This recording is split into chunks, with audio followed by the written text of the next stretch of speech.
Fine, but don't expect a miracle, the wizard grumbled. That's what I like to hear, the king said.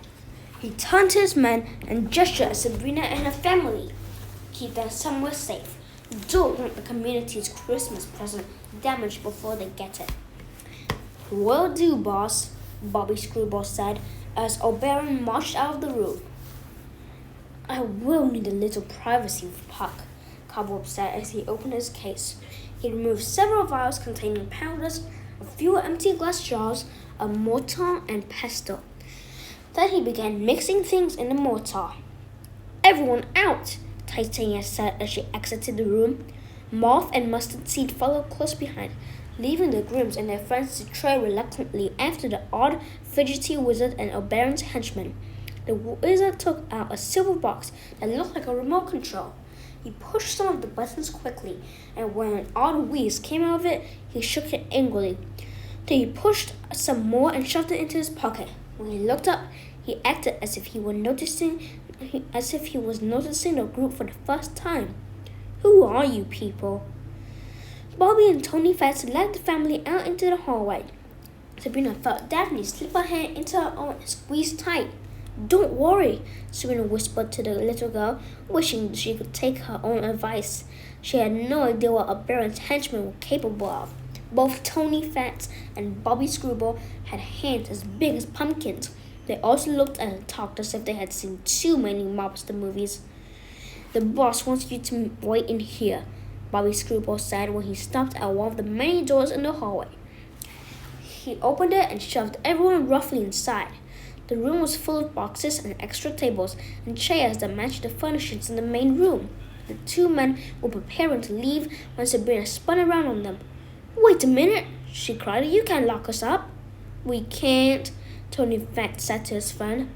I thought we just did. They both laughed. No, you can't, Mr. Canis growled as he stalked toward them. Tony and Bobby opened their violin cases and took out their magic wands. They waved them threateningly, and Mr. Canis took a step back. You're not very nice, Daphne said. What kind of ever-afters are you? With fairy godfathers, Tony Fat said. I've never heard of fairy godfathers, and that's just how we like it, Bobby Screwball replied. Now you sit here and keep your mouth shut and no one will get hurt. Bobby slammed the door. Sabrina rushed over and pressed her ear against it. She heard the locked her and the men's muffled conversation. Daphne joined her and together the two girls strained to listen. Veronica was a real looker, Bobby said. She had great gams too, Tony added. What does gams mean? Daphne asked. They liked her legs, Sabrina replied. The men's voices faded away. This can't be good, Hampstead said. Rhoda, I could easily overpower them, Mr. Canis said. And we may need you to do just that, old friend, Granny said. But they do have Puck and he's not well. I believe it would be wise to just wait and see what happens. I don't believe we're in any danger. Not in any danger, Sabrina cried. Oberon says he's giving us away to the ever-afters. I think we should find Puck and break out of here now. I think we should stay. They seem to know Mom, Daphne said. Wouldn't it be cool if she was a fairy tale detective too? Don't be so gullible, Sabrina said. I'm not being gullible, the little girl cried. What does gullible mean? It means you believe what anyone tells you. They couldn't have known Mom. Remember, this is Puck's family, the Trickster King. This is all some big joke of theirs. I'm not so sure, Granny said. Your mother was a Grimm after all. By marriage, Sabrina said a little louder than she meant to. My mom was the only normal person in this family. She would never have gotten involved with the ever-afters. Your mother knew about ever-afters. She lived in Fairypole Landing with your dad when you were just born, Granny said. She's right, Hampstead. Your mother and Henry got into a number of adventures in the short time she lived with us. Adventures, Mr. Canis grumbled. More like near-death experiences. I think I think that's why she fit into the family so nicely, Granny Rhoda said with a smile. Veronica seemed to have a healthy dose of the grim woman's spunk. Stop it, stop it, stop it, Sabrina cried. She felt she had to defend her mother. Nobody knew Veronica better than she did. The thought that she would have chosen to get involved in the family business when she didn't have to was ridiculous. Her mother was a normal, everyday, predictable person who enjoyed reading, museums, and her children, which is exactly what Sabrina wanted to be when she grew up. Well, you don't have to be a juckazoid about it, Daphne snapped. Juckazoid? Mr. Hamster asked. Sabrina's little sister was always coming up with unusual words that made sense only to her. It's my new word. It means her jukiness isn't normal. It's superpowered. Sabrina ignored the little girl's insult and turned to her grandmother. We should leave now, she pleaded. Granny shook her head. Sabrina wanted to argue, but she could see it was pointless. With the old woman made up her mind, there was no use trying to change it. The family waited for over an hour in near silence. After some time, Bobby Screwball and Tony Fats brought them a supper of anti-pasty, salad, stuffed shells, and lemon chicken. It looked and smelled delicious, and Sabrina was starving, but she refused to take a bite, warning that it was probably poisoned. Mr. Cannon sniffed it and assured her that there was nothing unusual about the food, but she still wouldn't eat. Sometime later, the door opened and the wizard entered. He stepped into the room and wearing the same outfit as earlier, but he was quite a bit more frazzled. He looked as if he had spent the past hour pulling out what little hair he had left on his head. I'm very sorry about this, folks, the wizard said. Mr. Kenneth sprang on the little man, knocking him to the ground. Fangs dipped out of his mouth and hovered dangerously close to the wizard's neck. We have questions, Kenneth growled, and we're tired of waiting for answers. I don't know anything, the wizard cried. I swear, Oberon sent me to retrieve you. The party's about to start. Mr. Kenneth turned to Granny Rhoda, who nodded. Let him up. Kenneth allowed the man to get to his feet. The wizard brushed himself off, checked his neck for puncture wounds, and said, Listen, I'm sorry this is happening, but I'm just a messenger. And who exactly are you? Hamster asked. My name is Oscar Zoroaster Fadrig Isaac Norman Henkel Emmanuel Ambrose Diggs. He reached into his pocket, took out his silver remote, pushed the button, and waited as a business card spit out from a slot in the front. He handed it to Granny Rhoda. The Oscar Zoroaster Fadrig Isaac Norm and Henkel Emmanuel Ambrose Diggs, she said. The one and only, the man said. Are you an ever after? Daphne asked. Yes, ma'am. My friends have been known to call me Oz. Daphne let out a squeal that sounded like a scream and a snort at the same time. She jumped around in a crazy jig when she was finished. She jumped around in a crazy jig. When she was finished, she stood shaking and giggling with the palm of her hand firmly planted between her upper and lower teeth. After a minute, she removed her hand, cried, You're my favorite, and launched herself at the stunned man.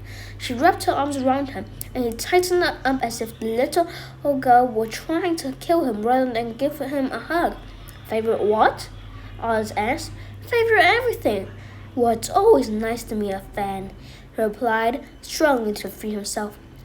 Don't be too flattered, Sabrina mumbled. She does the same thing when the pizza delivery guy shows up at the door. Granny pulled the little girl away with considerable effort. I assume you are all from Ferryport Landing. We don't get to meet too many of our neighbors from the north, Oz said, quickly turning to Sabrina. And I know you. You're Sabrina. I haven't seen you in years. Your mother used to bring you by the store all the time. I remember once we put you on Santa's lap to get a picture, and you wet your pants. Santa was furious. Oh, your mother was so embarrassed, but I found it very funny. Liar, Sabrina thought, blushing. She was tired of the game the Ever Afters were playing with her. My mother never walked in a store. Oh no, I walk in a store. Macy's department store, actually. Your mother and I were her great friends. She visited me there often. I was turned to Daphne, and you must be Daphne. I held you when you were no bigger than a snow pea. You both look so much like her. You are going to break a lot of hearts when you are older. Daphne looked as if she was going to hug the wizard again. Are you prisoners? Grandmother asked, gesturing toward the door. Us, friend. The king will probably call you guests. Guests who aren't allowed to leave this room, Hempstead said. Why? I'm afraid I'm in the dark as well, I said. Unfortunately, I'm the guy they call when they want something organized. They rarely tell me what it's for, but I promise that all of our questions will be answered soon.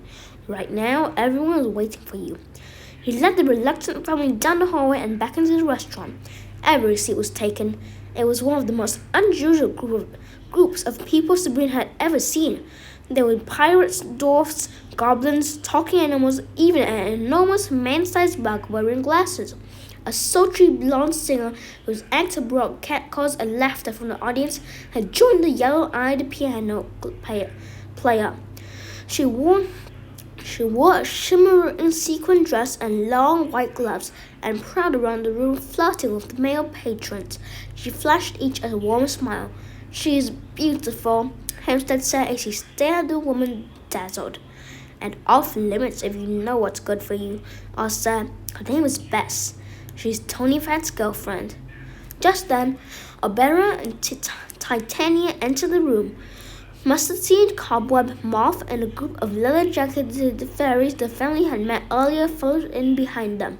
Their arrival brought forth a chorus of boos and jeers from the crowd, forcing the singer and the piano player to stop their lively performance. You've made us wait, Oberon, an ogre shouted from his seat. I've shared the same ale for for too long. A horse at the back of the room booed the ogre and spit at him. Why have you brought us here? A chicken squawked from her seat. I came all the way from Harlem. Friends, I have a present for you, Oberon shouted as he moved through the crowd. Christmas time comes to the ever-afters. The group exploded with anger. Many rose to their feet, shouting angry words about dirty fairy tricks and not being fooled again. Oberon seemed unconcerned and just flashed the girls a grin. He rushed over to them, grabbed each roughly by the arm, and dragged them onto the stage at the back of the room. What's the big idea? Sabrina said, trying to pull away from his powerful grip. Oberon ignored her and turned to the crowd. Silence, he shouted. Don't you want your present? Everyone sat back down. Yeah, who no want present from Fairy? Yelled an incredibly hairy man. Is that so? You don't want the children of Veronica Grimm? Oberon cried. The crowd instantly hushed. They sat motionless, watchful and suspicious. Sabrina looked over at her sister and her heart began to race. I knew it, she thought. They hate us here just like they do back in Fairyport Landing. They're going to kill us. Chapter 3. Sabrina took a deep breath and calmed herself. She had to be smart. She needed a plan to get herself and her sister out of danger. As she ran through the countless escapes they had made over the year and a half, they were stuck in the foster care system. An answer popped into her head. Daphne, do you remember Mr. Driscoll? She said. Daphne nodded. Let's give Oberon the Driscoll treatment. Mr. Driscoll had been one of their more troubled foster parents. He was a certifiable nutcase who had made the girls share a bedroom with 15 hyperactive ferrets. Sabrina had seen a documentary on television about ferrets. They were furry, adorable, and playful. The narrator had said they made excellent pets, but the narrator had never met Driscoll's ferrets. Sure, they were cute, but they were also evil. They bit. That seems to be the end of this video. Well, I'll send more later. Goodbye.